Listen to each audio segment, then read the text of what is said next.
Halo semua, di video sebelumnya saya sempat bikin satu video di mana saya memberikan pendapat saya bagaimana bisnis kalian agar bisa bersaing di tahun 2022 ini di mana semua sudah mungkin era digital. Dan waktu saya bahas tentang bisnis F&B, hari ini saya akan ngebahas tentang bisnis salon maupun barbershop. Langsung aja kita ke video kita hari ini, let's go!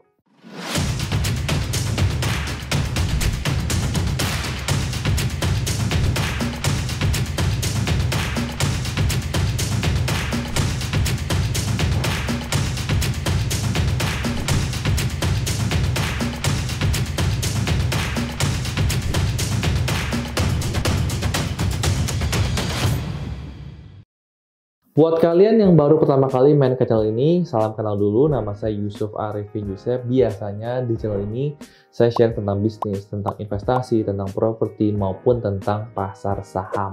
Dan topik kita hari ini adalah bahas tentang bisnis barbershop maupun bisnis salon. Dan hari ini kebetulan saya baru potong rambut di salah satu barbershop yang mungkin udah nggak asing lagi, yaitu Kapten Barbershop. Beta mau disclaimer terlebih dahulu kalau video hari ini tidak di-endorse sama sekali. Saya juga tidak kenal sama ownernya Kapten Barbershop. Kalau mau dikenalin juga boleh. Nah, tapi hari ini saya akan memberikan sudut pandang saya, kenapa nih Kapten Barbershop bisa begitu banyak dan menurut saya cukup sukses lah di Indonesia. Jadi ini seingatan saya, saat saya kecil, saya tuh potong rambut kalau nggak ikut mama saya. Pas dia lagi nyalon, saya ikut potong rambut, atau misalkan papa saya lagi ke pasar, dia tuh potong rambut di situ, banyak ngecek-ngecek, atau banyak bapak-bapak yang potong rambut di situ, dan saya juga ikut potong rambut ya. Jadi, dan saya ingat saya tuh biayanya sangat murah sekali gitu ya. Nah, tapi seiring dengan berjalannya waktu, saat saya besar, saya tetap ya potong rambut di Joni Andrean atau misalkan di beberapa salon seperti Irwantim atau beberapa salon private ya yang mungkin ada mall-mall di TA atau di mana gitu. Cuman saya sendiri tidak potong rambut di barbershop. Saya nggak ngerti karena memang waktu itu nggak ada barbershop yang terkenal atau memang saya ketinggalan zaman ya, saya potongnya di salon biasa aja gitu. Nah, seiring berjalannya waktu, seingat saya yang pertama kali muncul barbershop yang terkenal itu adalah Lanang ya. Cuman mungkin target marketnya lebih menengah ke bawah. Dan akhir-akhir ini, lebih brand yang baru muncul lagi itu adalah Kapten Barbershop. Dan kenapa saya mulai gunting? Karena mungkin mulai banyak kelihatan ya.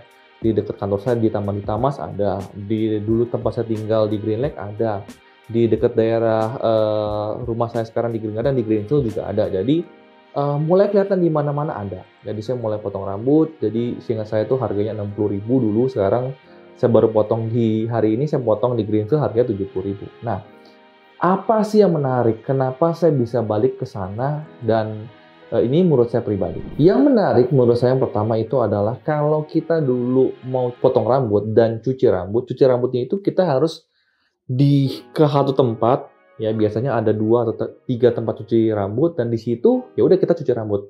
Habis itu balik lagi ke kursi di mana kita potong rambut. Jadi dulu modelnya seperti itu kalau saya potong rambut. Nah, tapi ini seingat saya pertama kali yang bikin model cuci rambut itu di depan belakang, artinya potong rambut saya di sini dan tempat cuci rambut saya ada di sini gitu loh, pas di kacanya gitu. Jadi itu cuma depan belakang doang, berhadapan doang. Kalau dulu harus berangkat dari kursi saya pergi ke satu tempat, mungkin jalan sekitar 2 meter atau 3 meter begitu ya. Nah, tapi kalau ini kan sudah berubah konsepnya. Dan itu menurut saya experience yang berbeda. Kedua, zaman dulu sebelum ada pandemi, sebelum ada virus COVID-19, itu kita dikasih handuk hangat dan kita ditaruh di muka kita. Jadi kita ngerasa relax banget. Ini adalah sebuah experience yang menurut saya menarik, yang dulu tidak ada di barbershop manapun ya, atau salon manapun menurut saya. Dan saya pertama kali merasakannya itu di Kapten Barbershop. Nah, mungkin saya nggak tahu apakah sekarang di barbershop yang lain juga seperti itu atau hanya Kapten Barbershop. Nah, yang menurut saya menarik itu kan tadi dari segi service, dari segi customer-nya.